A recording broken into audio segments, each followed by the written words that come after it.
1932. Ian Fleming est alors un jeune journaliste posté à la section nécrologique des bureaux de Reuters à Londres.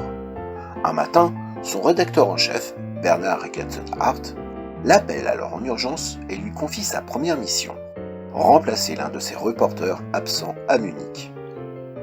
Il sera donc chargé d'accompagner le célèbre pilote anglais Donald Healey pendant l'intégralité d'une course automobile à travers l'Europe et les Alpes, l'International Alpine Rally, encore appelé par le titre romanesque de Coupe des glaciers.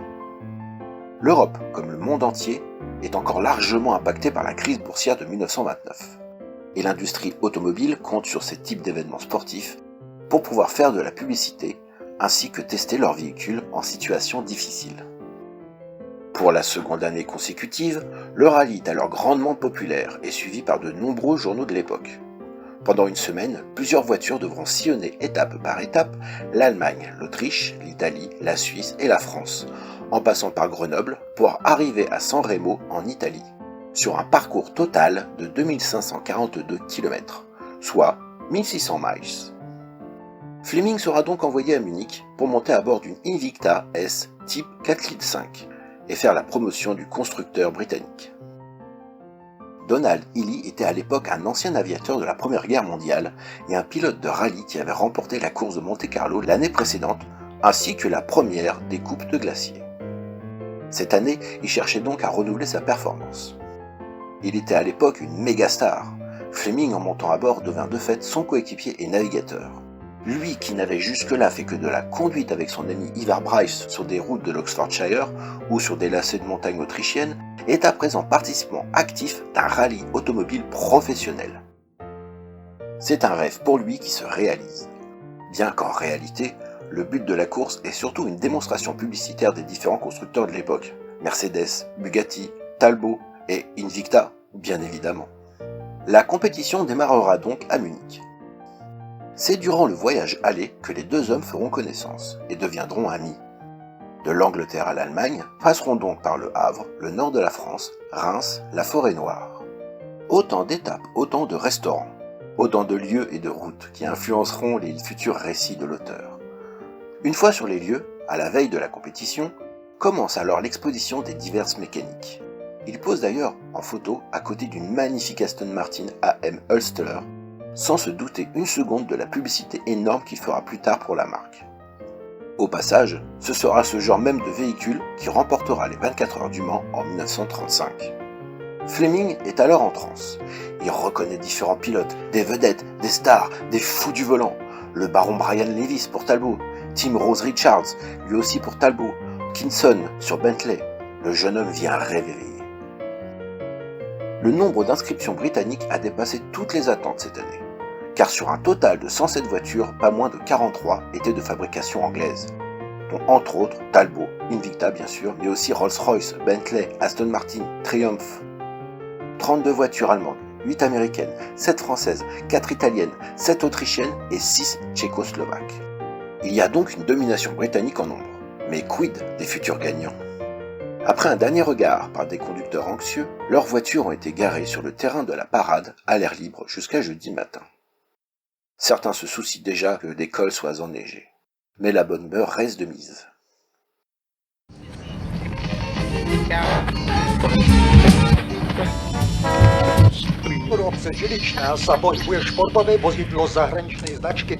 Jeudi 28 juillet, premier jour, 350 miles, départ à 4h du matin.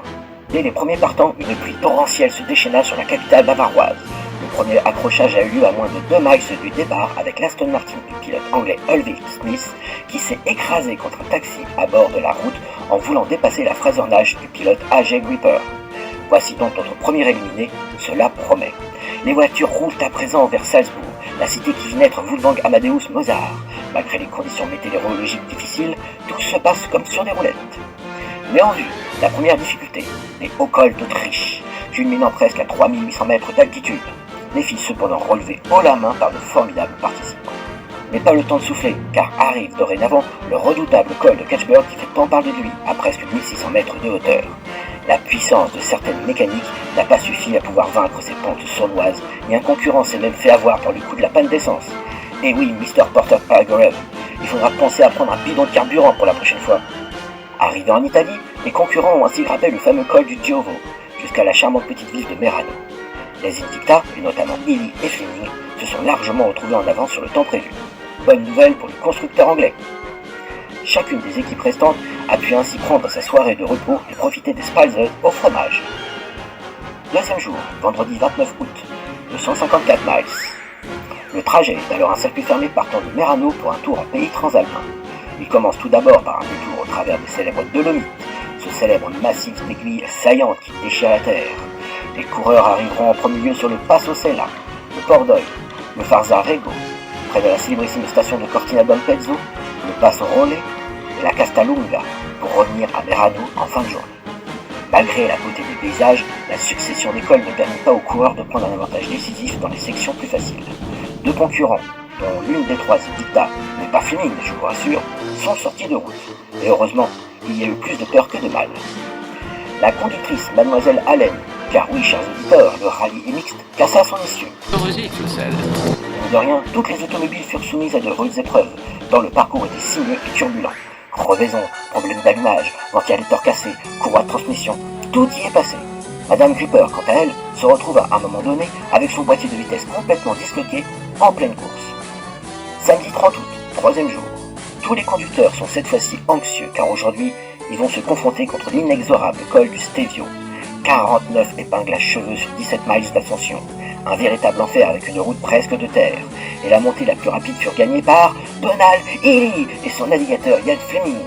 En seulement 23 minutes et 43 secondes, un record. Suivi de près par les deux autres Invicta. Et la plus rapide de toutes, dans les 1500 cm3, était A.J. Gripper, dont la Fraser Dash a rugi dans le merveilleux temps de 27 minutes et 43 secondes. Le reste de la course jusqu'à Saint-Moritz ne fut pas non plus une partie de plaisir. Deux cols importants, le col de la Fruela, à 2380 mètres, et le col de Juillet, à 2284 mètres. Une voiture prit feu à cause du surchauffage, une autre s'est écrasée contre le muret du tunnel du Mont Blanc, tandis qu'une dernière est sortie de route et est retombée 2 mètres plus bas sur un talus. Et beaucoup ont malheureusement abandonné face à la difficulté des trois cols.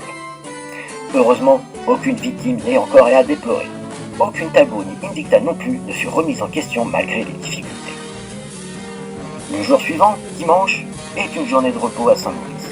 Et malgré les mésaventures, l'esprit général est resté très bon enfant. Les concurrents ont tous garé leur voiture de repos sur les terrains de tennis du Grand Hôtel. Et beaucoup ont passé la journée à bronzer sous le soleil d'altitude. Enfin, du beau temps. Mais le répit ne fut que de courte durée, car le départ de la 4e journée est prévu à minuit pile. Lundi 1er août, 4e journée, 215 miles direction Stresa, un pilotage nocturne. Au programme, l'école de la Bernina, le Lutgau et le Saint-Bernard.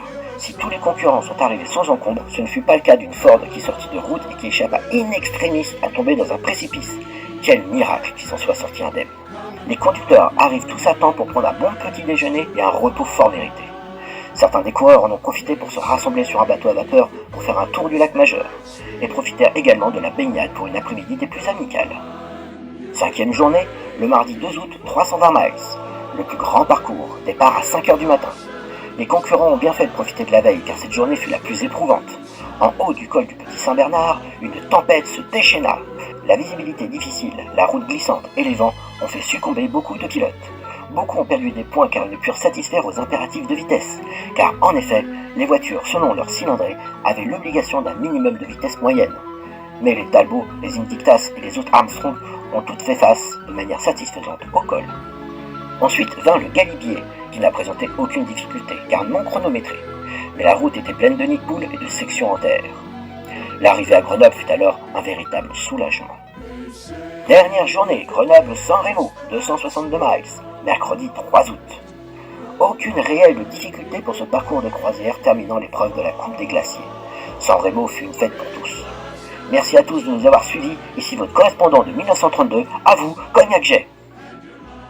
Au final, 34 pilotes sont arrivés sans pénalité et ont gagné la coupe au terme d'un parcours de long de 2598 km entre Munich et San Remo.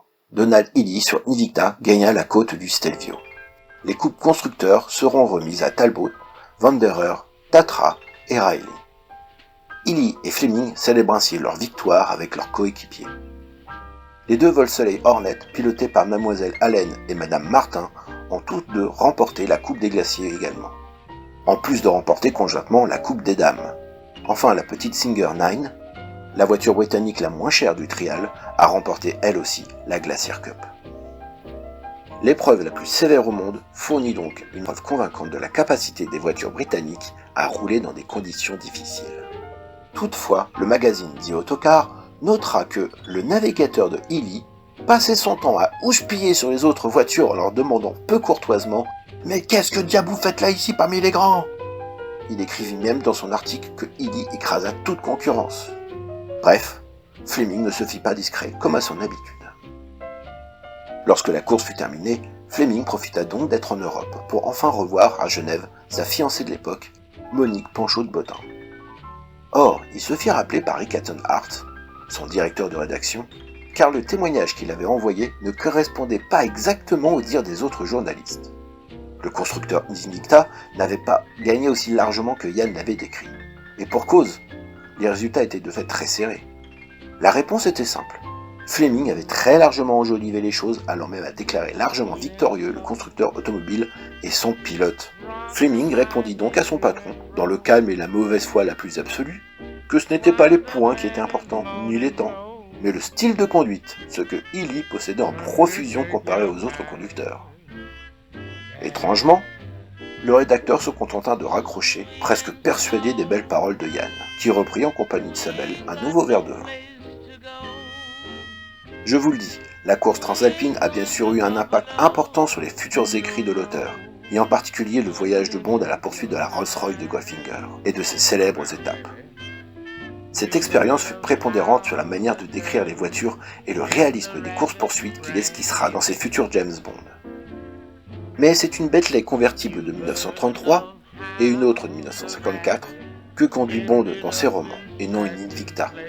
Et contrairement au film, ce n'est pas exactement une Aston Martin DB5 qui conduit dans le roman Goldfinger, mais une Aston Martin DB MK3, appelée par erreur DB3. Car même s'il aimait la vitesse, la conduite et les frissons sur la route, Ian Fleming n'était pas un expert en automobile. Son amour de la voiture l'inspira aussi pour écrire un roman pour la jeunesse, Chitty Chitty Bang Bang, la voiture magique. Une histoire qu'il écrira pour son fils Caspar pendant sa convalescence à sa première crise cardiaque. L'histoire d'un inventeur qui achète une voiture et vit des aventures extraordinaires avec ses deux enfants. Dans la réalité, la Chitty Chitty Bang Bang a réellement existé. C'était la création d'un très grand coureur automobile britannique d'origine polonaise, Louis Zborowski, qui se tua lors d'une course contre un arbre en 1923. Et il avait juste 29 ans.